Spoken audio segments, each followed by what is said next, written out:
Hello, everyone. It's Tracy Lewin. And Peter Murray. Good morning again, Tracy. Good morning, Peter. Well, things are really hotting up here because the fallout is absolutely amazing. I mean, what's going on? Crazy stuff.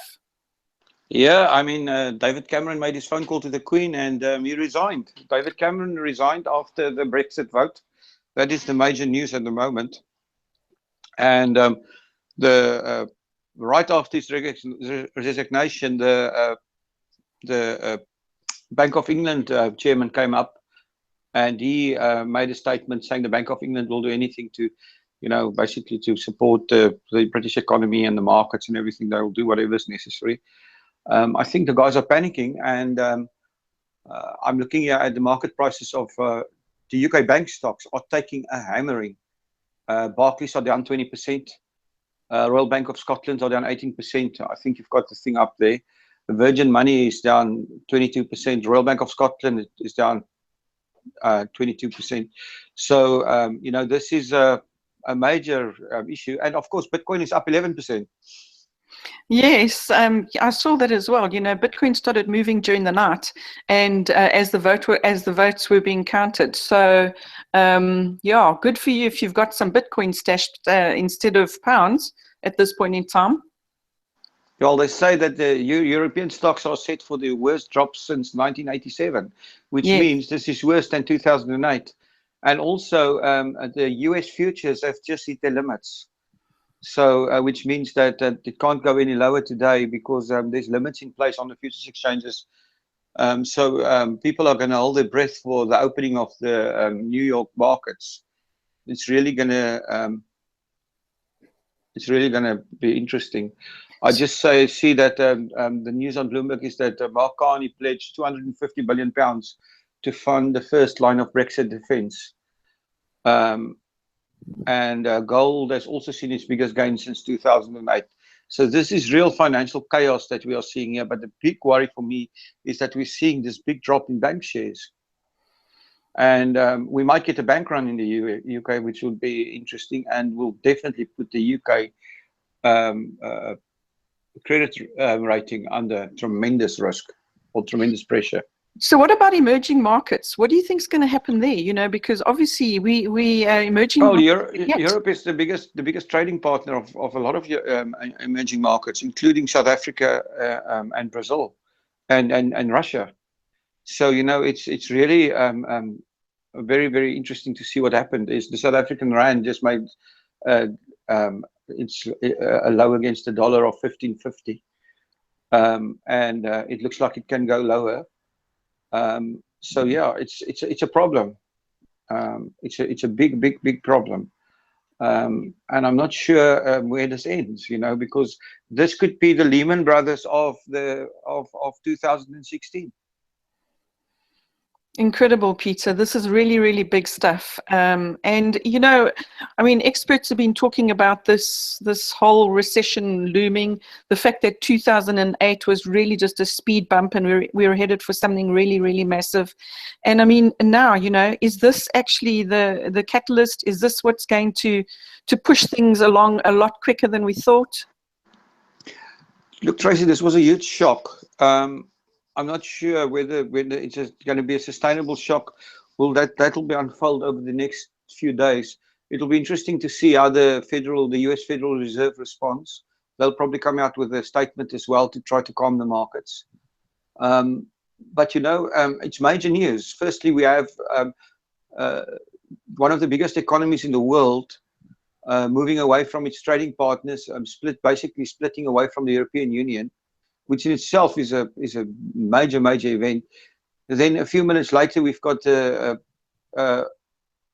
UK Prime Minister resigning, and this could lead to an early election in the UK, and who knows what that will bring.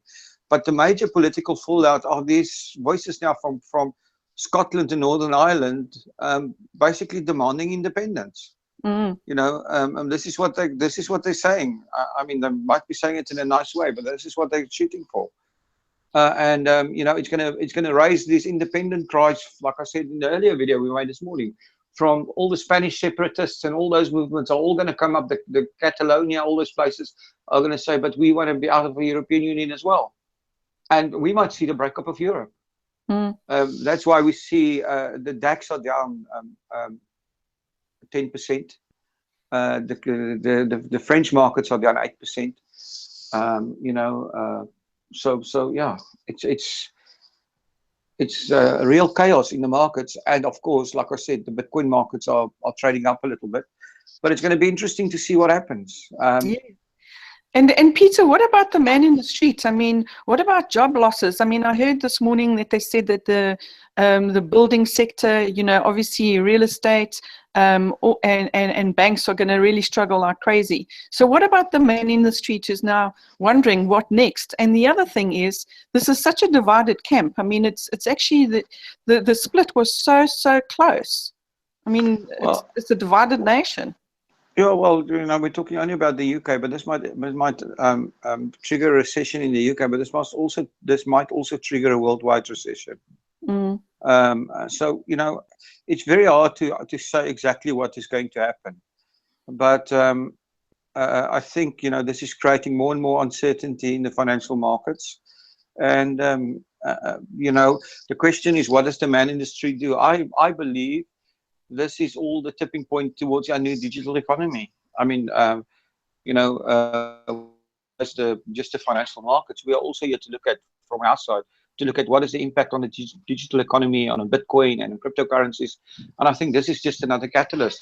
And really, if you are not aware of what's happening in the Bitcoin markets and in the digital marketplace and in the new digital economy, all you have to do is follow our videos, go to our YouTube channel, subscribe, go to our Facebook page and follow us. We're providing a free education on what's happening, and we're following the news. So keep you guys updated, and we'll definitely follow the news throughout the day. The question is, who's going to be the new UK leader?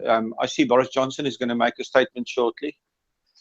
Whether he's the guy that's coming, I see the funny pictures already coming out with Donald Trump and Boris Johnson comparing hairstyles and calling them our new world leaders. But yeah, that's going to be interesting, to see what is going to happen, because I think this is really a step backward for the establishment. Yes. And really a step forward for for people that want to see some upheaval and change.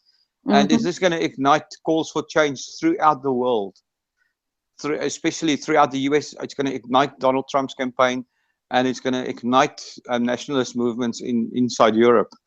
So this is really, really interesting.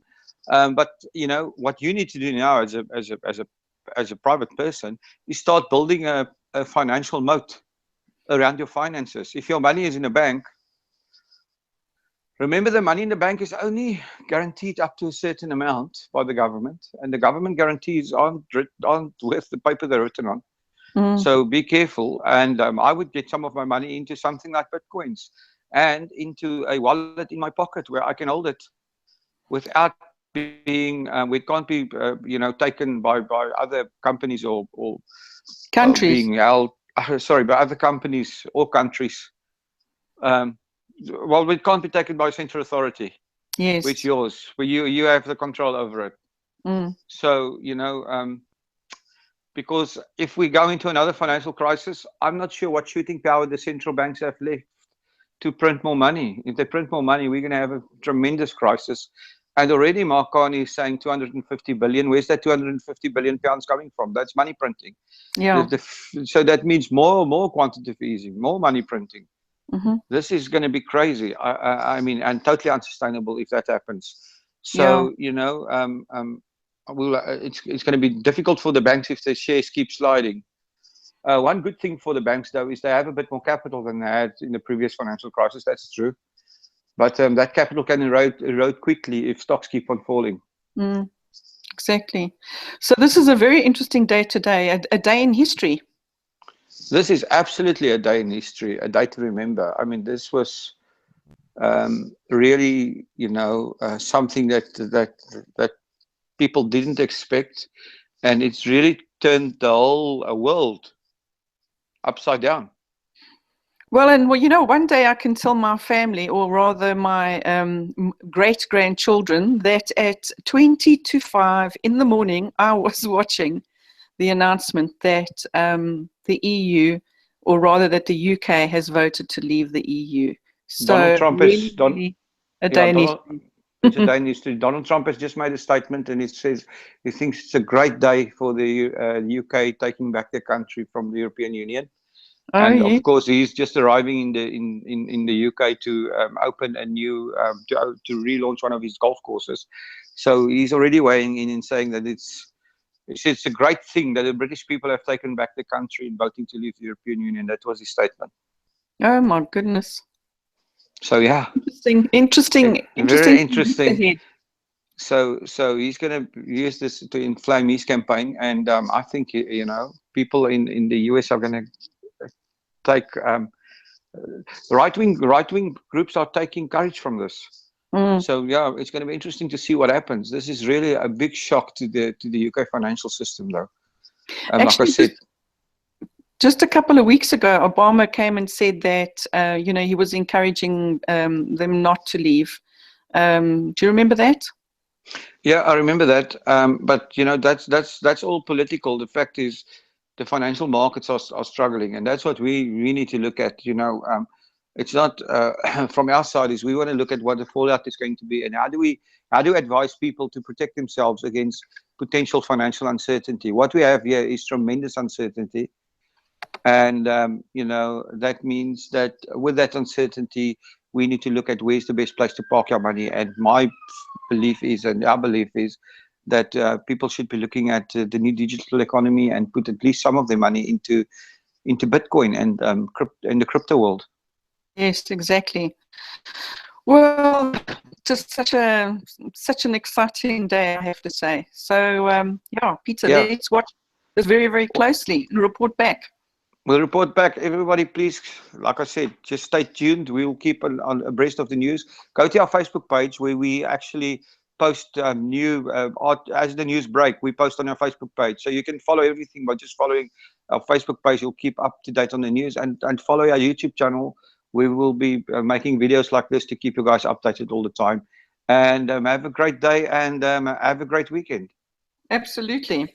Thanks very much, Peter. Thank you.